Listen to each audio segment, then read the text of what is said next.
দলের সিদ্ধান্তের বাইরে তারা কোনো সিদ্ধান্ত গ্রহণ করতে পারবে না। যদি সিদ্ধান্ত গ্রহণ করে সেক্ষেত্রে তাদের সদস্যপদ বাতিল হবে। রাষ্ট্রপতি নির্বাচনে সরকার দলীয় কোনো সংসদ সদস্য দলীয় সিদ্ধান্তের বাইরে গিয়ে অন্য কোনো সিদ্ধান্ত নিলে, অর্থাৎ দল সমর্থিত প্রার্থী ছাড়াও অন্য কাউকে ভোট দিলে সংসদ সদস্য পদ হারাবেন, এমন বার্তা দিয়েছিলেন চিফ হুইপ নুরুল ইসলাম মনি। সংবিধানের ৭০ অনুচ্ছেদ অনুযায়ী এই ঘোষণা দিয়েছিলেন তিনি।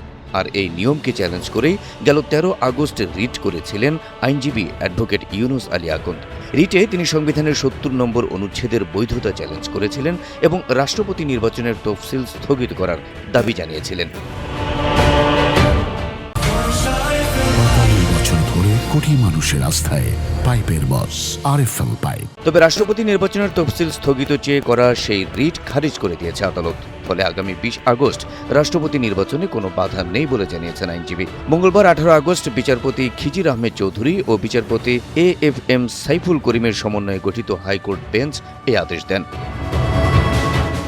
এ বিষয়ে রাষ্ট্রপক্ষে attorney general barrister Ruhul Kuddus Kajal বলেন, রাষ্ট্রপতি নির্বাচনের তফসিল স্থগিত ও সংবিধানের ৭০ নম্বর অনুচ্ছেদের বৈধতা নিয়ে রিট সরাসরি খারিজ করেছেন হাইকোর্ট। তাই আগামী ২০ আগস্ট রাষ্ট্রপতি নির্বাচনে কোনো বাধা নেই। রিটের পক্ষে আইনজীবী ছিলেন অ্যাডভোকেট ইউনুস আলী আকন্দ ও রাষ্ট্রপক্ষে ছিলেন attorney general Mohammad Ruhul Kuddus Kajal, deputy attorney general Mamun Chowdhury ও আক্তার হোসেন মোহাম্মদ আব্দুল ওয়াহাব।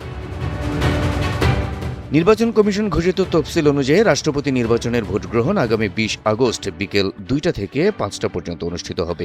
ইতিমধ্যে সরকার দলীয় প্রার্থী মির্জা ফখরুল ইসলাম আলমগীর এবং ১১ দলীয় প্রার্থী অবসরপ্রাপ্ত কর্নেল ডক্টর অলি আহমদের প্রার্থিতা বৈধ ঘোষণা করেছে নির্বাচন কমিশন।